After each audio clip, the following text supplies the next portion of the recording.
England looks safe. That is the first thing you notice. Neat hedgerows, footpaths with signage, villages with tea rooms, a countryside that has been walked, mapped, and photographed for centuries. What those maps do not tell you is that some of it cannot be walked. Some of it will swallow you without warning. Some of it has a body count stretching back hundreds of years, and the people who live nearest to it have stopped trying to explain why. Some of it the government has actively sealed off, and the reason they give is never quite the whole reason. 8 natural areas in England, all of them visible on a map, none of them fully safe to enter, and at least one of them, the one we are saving for the end, has not been fully explored by anyone alive. Number 8. Dering Woods, Kent. 2 miles south of the village of Pluckley in Kent, there is a stretch of woodland that locals call the Screaming Woods. The official name is Dering Wood. It sits quietly between the villages of Smarden and Pluckley, and it looks, from the road, completely ordinary. Dense, green, the kind of English woodland you would walk through without a second thought. People who have walked through it at night describe something different. Pluckley holds a particular distinction in English folklore. It is recorded as the most haunted village in England, with at least 12 documented hauntings, including a phantom highwayman at a crossroads, still known locally as Fright Corner. That alone would be enough to give the surrounding area a reputation. But Dering Wood earned its name independently. Locals and visitors have reported blood-curdling screaming sounds coming from inside the woodland, sounds with no identified source. Bodies have been found inside the wood over the years, enough of them that the area carries a documented history of unexplained deaths. The local magnetic geology. Pluckley sits on a geological formation that produces unusual electromagnetic readings, has been offered as one explanation for why the area generates the effects it does. Nobody has confirmed that. Nobody has definitively ruled it out. What nobody disputes is that the wood produces sounds that people who hear them at night do not quickly forget, and that going in after dark is something the locals around Pluckley stopped doing a long time ago without being told they had to. Number 7. Pendle Hill, Lancashire. In Lancashire, there is an isolated hill that rises 557 meters above the surrounding countryside, visible for miles in every direction. Pendle Hill. It sits alone in the Pennines with a particular quality of isolation. Not the dramatic isolation of a mountain range, but the specific, unsettling isolation of something that stands apart from everything around it. In August 1612, 10 people were hanged on the moors above Lancaster after being convicted of witchcraft. The Pendle witch trials are among the best documented witch trials in English history. 12 people were accused. 1 died in custody before trial. 11 went to trial. 10 were found guilty and executed. The key witness who condemned most of them was a 9-year-old girl. The families accused, the Demdikes, the Chattoxes, had lived in the area around Pendle for generations. Most were elderly, poor, and already socially marginalized. The trials were driven by a combination of local feuds, the intense witch-hunting paranoia of James I's reign, and the willingness of a child's testimony to condemn people to death. The hill itself carries that history in a way that visitors consistently remark on. There is a particular atmosphere on the upper slopes, a heaviness that is not explained by the weather alone. Halloween on Pendle Hill has been restricted by local authorities for years, with vehicle access closed from early evening because of the volume of people who come to the summit specifically seeking that atmosphere. What they find when they get there is not easily described. Most of them do not try. Number 6. Cannock Chase, Staffordshire. Cannock Chase is a mixed area of forest and heathland in Staffordshire, north of Birmingham. It covers around 26 square miles of ancient woodland, heather moorland, and managed forest. On a clear afternoon, it looks like somewhere you would take the family for a Sunday walk. Cannock Chase has one of the densest concentrations of documented paranormal sightings in England. Reports of a young girl with completely black eyes, no visible iris, no white, entirely black, have been recorded in and around the chase since the early 1960s. Police have investigated multiple reports. Officers arrive. They find nothing. The sightings continue. What is historically documented and entirely real is what lies beneath the tree cover. Cannock Chase contains one of the best preserved First World War training landscapes in England. Trenches, earthworks, and structures hidden in the woodland, largely invisible from the paths. And at the edge of the chase, there is a cemetery containing almost 5,000 graves. The Cannock Chase German Military Cemetery was opened in 1967. It holds the remains of German and Austrian soldiers from both World Wars, transferred here from burial sites across Britain when no other arrangement was made for them. Nearly 5,000 men, buried in a Staffordshire forest, far from any place they would have recognized as home. The chase absorbed 2 world wars into its soil without much changing its appearance. The trees grew over the trenches. The paths continue. The sightings of the black-eyed child continue with them, and local police have never produced an explanation. Number 5. Bodmin Moor, Cornwall.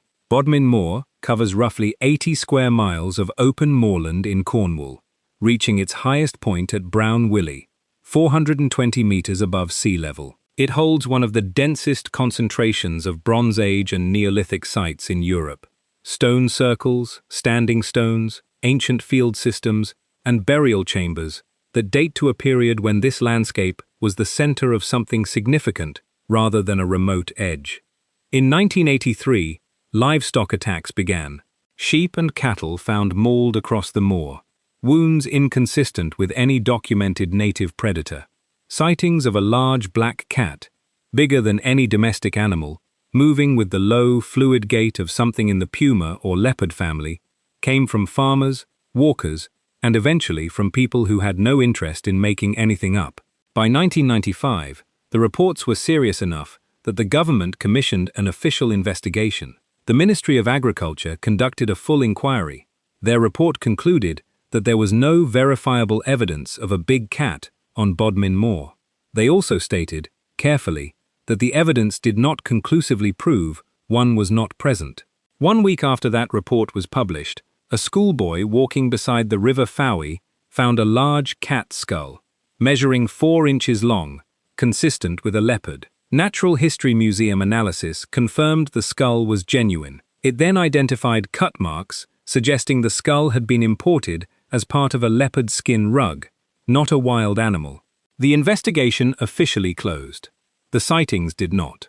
They continue to the present day, from people who have nothing to gain from reporting them, describing something moving through the moor that has not been caught, not been photographed clearly, and not been explained.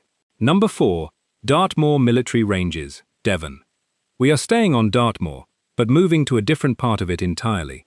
The Northern Moor contains 3 military training ranges, Okehampton, Merivale, and Willsworthy. Together they cover 9,187 hectares, approximately 22,700 acres. Live firing takes place on average 120 days per year.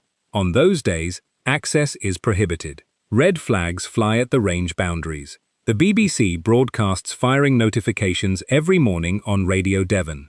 The military has been using Dartmoor for training since the early 1800s. In 1946, after the Second World War, the Ministry of Defence proposed extending the ranges significantly, which would have excluded the public from large additional areas of the moor indefinitely.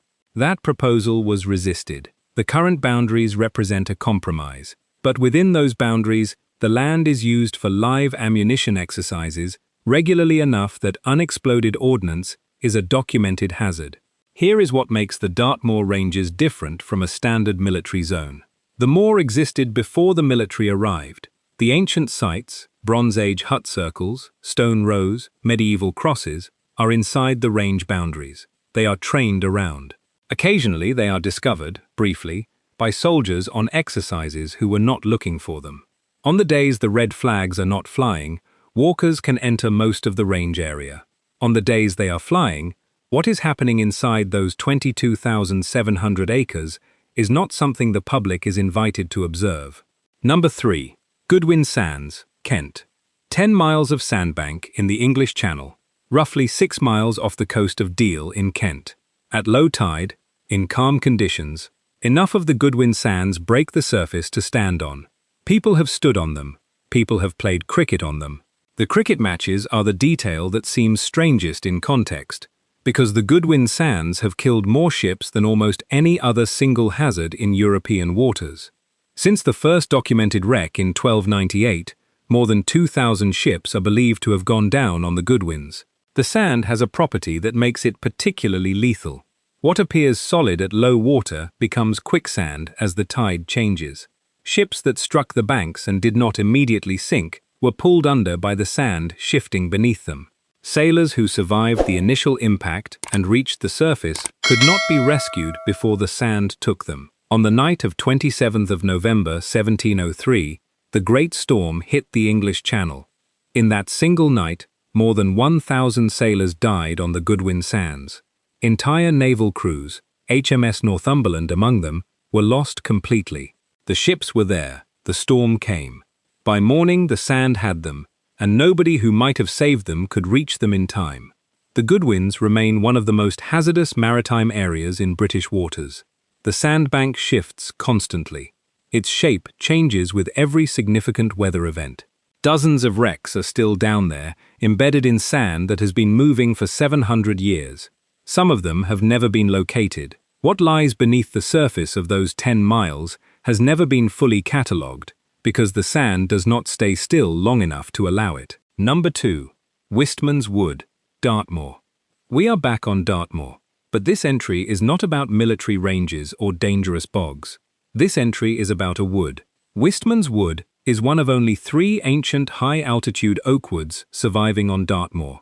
It sits at around 380 meters above sea level in the West Dart Valley, a narrow strip of gnarled, twisted oak trees growing between and over enormous granite boulders. The trees are between 200 and 500 years old. The forest itself dates to at least 7,000 BC. What you are looking at is a fragment of the ancient temperate rainforest that once covered most of Dartmoor before the landscape was cleared. The wood is now a national nature reserve and a special area of conservation. Access has been formally restricted, not because of danger, but because of damage. The sheer volume of visitors was destroying the fragile lichen and moss communities that have taken centuries to establish. The horsehair lichen, Bryoria smithii, exists in only 2 places in the entire country. Wistman's Wood is one of them. The trees grow in shapes that are not found in any managed woodland. The combination of altitude, granite substrate, and Atlantic moisture has produced forms that bend at angles which look deliberate, as if the trees have been shaped by something other than ordinary weather. The boulders beneath them are colonized by adders, Britain's only venomous snake, in numbers that make the wood one of the densest adder habitats in the country. The Druids are said to have used Wistman's Wood as a sacred grove. That is not archaeologically verified. What is verifiable is that the wood has a quality that people consistently struggle to describe accurately, a combination of compressed age, unusual light, and the particular silence of a place that has been left alone for long enough to develop its own atmosphere. You can visit. You cannot enter the wood itself. The path runs alongside it. Whatever is in there remains in there. Number 1. Fox Tor Mires, Dartmoor. The last entry has been waiting since the beginning of this video, and the reason it is last is not drama. It is that Fox Tor Mires on Dartmoor is the most accurately dangerous natural area in England, and the way it kills is so quiet that most people who wander into it do not understand what has happened until it is too late. Fox Tor Mires is a vast expanse of blanket bog on the southern moor. Peat, water, and moss, sitting over ground that has no stable load-bearing capacity.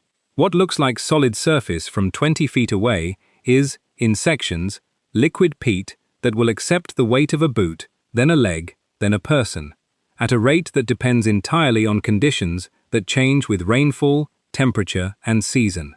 Arthur Conan Doyle visited Dartmoor and used Fox Tor Mires as the model for Grimpenmire in The Hound of the Baskervilles. The fictional version swallows a horse. The real version has documented deaths. Walkers who left paths in poor visibility, who entered the mires in conditions that gave no visual indication of the danger, and who were not found until conditions changed enough to reveal them. The only escaped prisoner from Dartmoor prison, who was never recaptured, was last seen heading toward Fox Tor Mires. He was never found. The mires are not sealed. There are no fences, no signs at the bog boundaries, no physical barriers. The Dartmoor National Park provides information about the danger. The military ranges to the north close with flags and broadcasts. Fox Tor Mires closes with nothing, because the bog itself is the barrier, and the specific horror of it is that the barrier is invisible until you have already crossed it. You can walk onto Fox Tor Mires on a clear day in late summer and feel nothing unusual underfoot until the section that gives way. The peat is dark. The water beneath it is cold. The surface closes over quickly. This is a natural area that has been here since the last ice age. It does not need signs. It has been removing people from the landscape for longer than records exist, and it will continue to do so with complete indifference to whoever reads about it and decides, anyway, to get closer than they should. 8 places. None of them require supernatural explanations to be genuinely disturbing. A forest that screams at night with no identified source. A hill where 10 people were executed on the word of a child. A chase where 5,000 enemy soldiers were buried in English soil. A moor where the government confirmed it could not rule out a large predator. A military range using ancient landscape as a firing ground. A sandbank that has swallowed 2,000 ships. A wood so old it has developed an atmosphere entirely its own.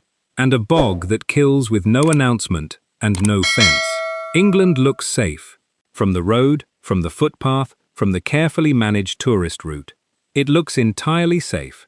The places on this list are proof that looking safe and being safe are 2 different things, and that England has been quietly keeping that distinction for considerably longer than anyone has been writing it down. If you live near any of these places, or if you have been to one of them and experienced something the description here did not prepare you for, tell me in the comments. I want to know what the place was like from the inside, not from the map. Subscribe if you want more of this. We go where the surface level content does not have time to stop.